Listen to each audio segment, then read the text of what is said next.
Et si on parlait tatouage? Ce week-end, c'est mondial du tatouage à Paris. L'occasion pour moi de vous parler un petit peu de mon expérience dans le tatouage. Et oui, j'ai une petite expérience. Je suis tatoué, j'ai le droit. D'ailleurs, depuis que je suis tatoué, ce qui est rigolo, c'est que les gens, ils viennent me parler pour mon tatouage. Moi, je n'existe plus. Ça arrive fréquemment quand je fais des soirées dans des bars, etc. Les gens maintenant viennent me parler, pas à moi en fait, ils viennent me parler de mon tatouage directement. Leurs questions reviennent très souvent. C'est toujours des questions qui se posent sur le tatouage eux-mêmes parce que eux-mêmes ne sont pas du tout tatoués. Et du coup, ils hésitent à franchir le pas. Et c'est là où moi je me suis rendu compte qu'au final, je me suis posé les mêmes questions qu'eux avant de me faire tatouer. Seulement, moi je suis assez taré pour foncer directement dans le tas et me dire on verra bien ce qui se passe. Je me dis que c'est passé. Toujours est-il que eux, j'ai pu leur enseigner. Et d'ailleurs, c'est le but de ma vidéo aujourd'hui pour ceux qui hésitent encore à se faire tatouer. Je vais essayer de répondre aux 3 questions qu'on me pose le plus souvent sur le tatouage. 3 questions qui sont le temps, le prix et la douleur. Pour le temps, forcément c'est relatif à la pièce que tu veux. Si tu te fais un petit cœur tout noir sur l'épaule qui fait à peine 3 cm, forcément t'en auras pas pour trop longtemps. Ça dépend aussi de la zone et ça dépend forcément aussi du nombre de couleurs, de la taille, etc. Pour le prix, encore une fois, c'est relatif à la pièce. C'est clair, si tu te fais tout le dos avec un gros démon japonais, avec plein de petits détails, plein de couleurs, plein de dégradés, etc., tu peux directement prévenir ton banquier parce que là, tu vas te ruiner. À titre d'exemple, mon avant-bras, par exemple, j'ai fait en 3 séances de 3 heures. Et le bras complet, épaule, pec compris, va coûter entre 1600 et 2000 euros. Si je ne donne pas de prix fixe, c'est simplement parce que chaque tatoueur pratique ses propres prix. Du coup, je veux pas en avantager un plus qu'un autre. Et enfin, vient maintenant la douleur. Je vais essayer d'être le plus imagé possible pour que vous vous représentiez à peu près ce que ça fait que de se faire tatouer. Mais encore une fois, ça dépend des personnes. Moi, je vais vous le raconter d'une façon, d'autres vous raconteront d'une autre façon. Pareil, ça va dépendre du lieu sur ton corps où tu vas le faire. C'est clair que ça va pas être la même douleur si tu le fais ici que si tu le fais sur les testicules. Ça va pas être la même douleur en fonction de la personne. Tu as des gabarits qui vont facilement supporter la douleur, d'autres pas du tout. C'est clair que si tu te ramènes complètement bourré, je pense que tu as plus de chances de moins sentir. Mais encore une fois, c'est carrément déconseillé parce que quand tu es bourré, ton sang est beaucoup plus liquide. Du coup, s'il y a trop de sang, si tu perds trop de sang pendant qu'il te tatoue, il voit plus rien et il sera obligé de te dégager. Donc pour la douleur, imagine toi que tu prends un compas. Tu te piques le bras avec l'aiguille. Voilà. Tu as à peu près la sensation que tu ressens quand il met l'aiguille tout au début. Maintenant, tu t'amuses, tu dessines un point A de là, hein, et tu dessines un point B là. Toujours avec ce petit compas que tu plantes sur le point A, tu t'amuses à tirer, tout en le laissant planter jusqu'au point B. Voilà. Tu entends ce petit cri de douleur dans ta tête? Et ben c'est exactement ce que j'ai ressenti la première fois quand il a commencé, l'épaule. Je suis complètement con. C'est dingue de putain, je vais me faire tout le bras comme ça, mais c'est pas possible, je vais jamais tenir. Et au final, au bout de 10 longues minutes, l'endorphine a fait son effet. Et là, ça y est, tu respires. T'as le palpitant qui se calme un petit peu, hein, parce que pendant 10 minutes, ça va te faire défoncer le bras.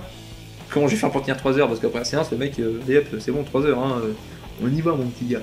Au final, après une fois que l'endorphine fait son effet, et peut-être le fait que tu te décontractes un petit peu plus parce que ça y est, t'as moins de pression, ça y est, t'as commencé, t'es un peu plus détendu, t'es posé, tu dis ça y est, le tatouage a commencé, tu penses en fait directement au résultat final, du coup tu te détends beaucoup plus facilement et ça passe et au final tu comprends que la douleur est carrément supportable, même si elle est très difficilement supportable dans certaines zones. Je pense à ce petit os là qui m'a bien fait douiller. Après je parle de ça pour les contours, pour les remplissages c'était carrément plus agréable encore. Pour moi la période la plus difficile dans mon tatouage c'est quand il me fait les contours. Alors que la plupart des gens avec qui j'en ai parlé, c'est carrément la merde. Je dois marcher à l'envers. C'est-à-dire qu'eux, ils préfèrent se faire les contours et ils détestent le remplissage. Et le contour, il me fait un mal de chien que j'ai du mal à supporter. Alors que le remplissage, t'as l'impression qu'il te... Comment dire? Il t'adoucit, hein. T'es très boursouflé parce qu'au début, ton tatouage, il est en 3D, il est en relief. Hein. Quand il vient juste de faire tes contours, c'est tout gonflé, t'as un bras, il a doublé de volume, et du coup tu peux suivre, même si t'as les yeux fermés, tu peux te dessiner dans ta tête le tatouage juste en suivant les traits qu'il vient de faire. Du coup, comme c'est tout boursouflé, quand il vient faire le remplissage, j'ai l'impression moi toujours qu'il gratouille, ça fait du bien, c'est agréable, alors que la plupart des gens, eux, ne supportent pas justement ce rapport de se sentir gratté au niveau de la peau. J'ai passé en tout une 30aine d'heures sur la table à me faire piquer. Donc en 30 heures, j'ai vu énormément de clients passer, ça c'est sûr, et il y a ce client qui revient à chaque fois, on l'a tous fait, je suis même sûr que je l'ai fait moi aussi, je m'en souviens plus trop. C'est le mec qui se pointe, qui va dans un salon de tatouage et qui demande un tatouage. Bonjour, ce serait pour un tatouage. s'il vous plaît.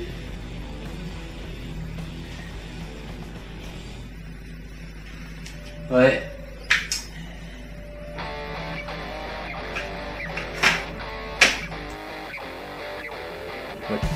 Voici venu le top 5 des tatouages dont je préconise l'arrêt purement et simplement. Numéro 5, le Carpe Diem. Alors, oui, on a compris l'état d'esprit. C'est cool, vis ta vie, profite de ta vie, vis-la à fond. Et d'ailleurs, j'adhère carrément à ce concept. Mais moi, ce que je comprends pas, c'est pourquoi les gens qui se sont fait tatouer ça, généralement, ne le font pas. C'est-à-dire que les mecs qui se fait tatouer, vis ta vie à fond, mais à côté, quand tu lui parles, il est en train de te dire ouais, ma vie c'est de la merde, de toute façon ça continue, j'ai dû casser. Je croyais que tu étais censé vivre ta vie à fond, et là t'es toujours en train de pleurer, mais au final, c'est dommage. En plus, t'as une putain d'idée, quoi, c'est vrai, vivre sa vie à fond, c'est ce que tout le monde voudrait faire. Et d'ailleurs, le fait que tu te le fasses tatouer, ça montre que tu veux le faire vraiment. Mais pourquoi juste se faire tatouer, c'est dommage. Numéro 4, le signe de l'infini. Alors, le premier mec qui s'est fait tatouer le signe de l'infini, c'est carrément un génie. Un tout petit symbole, juste un 8 allongé, et au final ça veut dire tellement de choses, c'est cool. Le problème c'est que c'est juste un tellement petit symbole justement qu'il n'y a pas 36 000 possibilités de tatouage. Donc après si, il y a forcément donc, le 8 allongé classique, ou alors où le trait est remplacé par une écriture, et c'est dommage de reprendre tous le même symbole. Numéro 3, le tribal. Alors heureusement la mode du tribal est quand même terminée. Le problème c'est que maintenant c'est le tribal Maori. Alors j'ai rien contre le Maori, d'ailleurs je trouve ça assez joli. Le problème c'est que je comprends pas pourquoi tous les gens qui se font un tribal maori se font soit une tortue, soit une raie manta, soit un hippocampe ou un requin. C'est dommage. Pourquoi que des animaux tropicaux? Parce que c'est maori. C'est vraiment dommage. C'est pas parce que tu fais un animal tropical que tu te rapproches le plus possible de l'esprit maori. Numéro 2, les étoiles. Je pense que tout le monde a déjà vu au moins une fois dans sa vie le mec qui a une petite étoile sur le poignet ou plusieurs. Ou non, je trouve ça carrément bizarre en fait. Ça aurait été une étoile stellaire avec des reflets brillants dans un espace, etc. Ouais, carrément. Une étoile à 5 branches composée de 2 couleurs. Ça, je faisais la même chose quand j'étais petit. Quand j'étais gamin, je faisais la même étoile.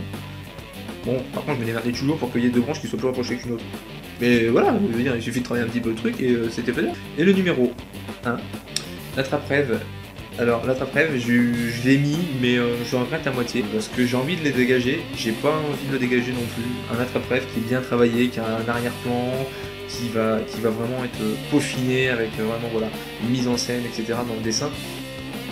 C'est un super beau tatouage. Par contre, j'ai tellement vu le petit attrape-rêve que tu as au niveau du talon, de la cheville ou au niveau du poignet, encore une fois, juste simple en noir. Je trouve ça un peu dommage, ça veut dire encore une fois plein de choses et l'idée est très politique, j'aime beaucoup l'idée, mais c'est carrément dommage de se faire juste un petit attrape-rêve que tout le monde au final se fait. Ce n'est que mon humble avis. Avant de conclure ce podcast, je voudrais prévenir toutes les personnes qui souhaitent se faire tatouer. La première chose à faire, c'est de réfléchir. Réfléchissez, mais longtemps. Prenez le temps qu'il vous faut, c'est pas grave. Ton tatouage, il t'attendra. Mon bras, j'ai mis 3 ans avant de le faire.